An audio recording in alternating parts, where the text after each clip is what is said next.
నేటి దంత శాస్త్రంలో లేటెస్ట్ టెక్నాలజీ గత కొన్ని సంవత్సరాలుగా చూస్తే ఇప్పుడు లేటెస్ట్గా ట్రెండ్స్ వస్తున్నాయి. లేజర్ ట్రీట్మెంట్ అంటారండి. ఏమిటి ఈ లేజర్? దానివల్ల ఉపయోగాలు ఏమిటి? ఈ లేజర్ వలన డెంటల్ ట్రీట్మెంట్స్ ఏమి చేస్తారు, ఎక్కడెక్కడ చేస్తారు, ఎవరు చేయగలరు, వీటి గురించి ఇవాళ పరిశీలిద్దాం. నమస్కారం అండి, నా పేరు డాక్టర్ శరత్ రామచంద్ర భాస్కరుని. నేను డెంటల్ స్పెషలిస్ట్లో గత 10 సంవత్సరాలుగా పనిచేస్తున్నాను. లేజర్ అంటే light amplification by stimulated emission of radiation అని అంటారండి. ఇది చాలా ఏళ్ల క్రిందట ఈ లేజర్ని కనుగొన్నారు. లేజర్ అంటే ఒక సామాన్య భాషలో చెప్పుకోవాలి అంటే కాంతి ప్రసరింప చేసినప్పుడు దాని యొక్క శక్తిని పెంచుతూ ప్రసరింప చేయడం అన్నమాట, సింపుల్గా చెప్పాలంటే. సో ఇక్కడ ఏమీ లేదండి, సింపుల్గా మెషిన్స్ ఉంటాయి. ఆ మెషిన్స్లో నుంచి కాంతి వెలువడుతుంది. ఆ కాంతిని ఒక ప్రదేశం పైన కేంద్రీకరిస్తారు. అక్కడ మనకు కావాలనుకున్నటువంటి ట్రీట్మెంట్ ఏం చేయాలనుకున్నామో దాన్ని కొన్ని చిన్న చిన్న మాడిఫికేషన్స్ ద్వారా ఆ ట్రీట్మెంట్లను కేవలం లేజర్ ద్వారా చేసుకోవచ్చు. దీనికి ఉదాహరణలు లేజర్ ఫ్లాప్ సర్జరీ అంటారు. ఏమిటిది? లేజర్ ఫ్లాప్ సర్జరీలో చిగుళ్ళల్లో ఉన్నటువంటి ఇన్ఫెక్షను, క్రిములు ఇవన్నీ తీయడానికి కేవలం చేతులతో లేదా మామూలు ఇన్స్ట్రుమెంట్స్తో, హ్యాండ్ ఇన్స్ట్రుమెంట్స్ వాడినప్పుడు అంత 100% క్లీనింగ్ జరగదండి. లేజర్ ఎప్పుడైతే వాడతామో ఆ కాంతి యొక్క వేడి వల్ల, ఆ కాంతి యొక్క వేడిలో కూడా ఉష్ణోగ్రతల మధ్య వ్యత్యాసం ఉంటుందండి. ఎక్కువ ఉష్ణోగ్రత, తక్కువ ఉష్ణోగ్రత, ఎక్కువ వేవ్ లెంత్, తక్కువ వేవ్ లెంత్, ఇలా వాడినప్పుడు ఒక్కొక్కసారి ఒక్కొక్క రకమైనటువంటి ఫలితం దక్కుతుంది.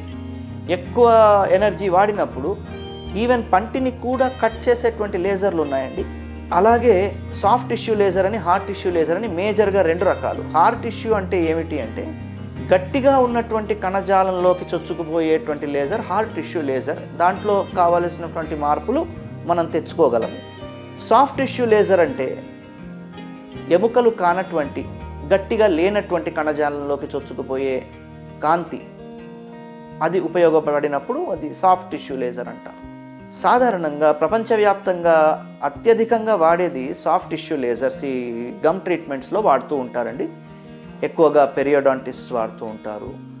లేటెస్ట్గా ఎండోడాంటిస్ట్స్ కూడా రూట్ కెనాల్ ట్రీట్మెంట్లలో లేజర్ ట్రీట్మెంట్ అని వాడుతున్నారు. సెన్సిటివిటీకి వాడుతున్నారు. అనేక రకాలటువంటి దంత సమస్యలకు పరిష్కారంగా లేజర్ని కనుక్కున్నారండి. కానీ లేజర్ అనేది అందరూ వాడలేరు.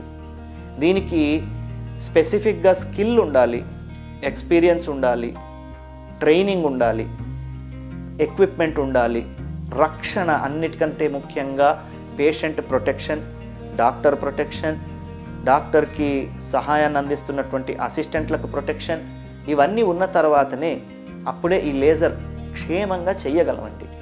లేజర్ గురించి మరింత తెలుసుకోవాలి అంటే ఆన్లైన్లో కానీ లేదా వెబ్సైట్లో కానీ లేజర్ గురించి ఇంకా చాలా డీటెయిల్డ్గా, ఇప్పుడు సమయం సరిపోదు కాబట్టి లేజర్ గురించి కేవలం చిన్నగా ఒక ఇంట్రడక్షన్ మాత్రమే ఇచ్చానండి. వేరే ఏమైనా ట్రీట్మెంట్స్ చేయించుకోవాలనుకున్నప్పుడు లేజర్ వలన ఏం జరగదు, ఏం జరుగుతాయి అనేది కూడా మనం చూడాలి. లేజర్లో పాత ఫిల్లింగులు తీయడం అలాంటి చేయలేమండి. పాత ఫిల్లింగులు తీయలేము. అలాగే లేజర్ ద్వారా కంప్లీట్గా రూట్ కెనాల్ ఫిల్లింగ్స్ చేయడం అట్లాంటివన్నీ కుదరదండి. లేజర్ ఓన్లీ సాఫ్ట్ టిష్యూ లేజర్లో అయితే కేవలం ఆ ఇన్ఫెక్షన్ మాత్రం తీసేస్తుంది, చక్కగా తీసేస్తుంది 100%. మనకి బ్లీడింగ్ చాలా తక్కువ ఉంటుంది, నొప్పి చాలా తక్కువ ఉంటుంది, నొప్పి ఉండదు, దాదాపు ఉండదు, హీలింగ్ చాలా ఫాస్ట్గా ఉంటుంది. అది లేజర్ యొక్క స్పెషాలిటీ అండి. సో మీరు ఒకవేళ కనుక డెంటిస్ట్ దగ్గరికి వెళ్ళాల్సిన అవసరం ఏర్పడితే ఈ లేజర్ గురించి మీరు తప్పనిసరిగా తెలుసుకోవాల్సిన అవసరం ఉంది. అడగండి, తెలుసుకోండి, తెలుసుకున్నాక లేజర్ని వినియోగించుకోండి. ధన్యవాదాలు, నమస్కారం.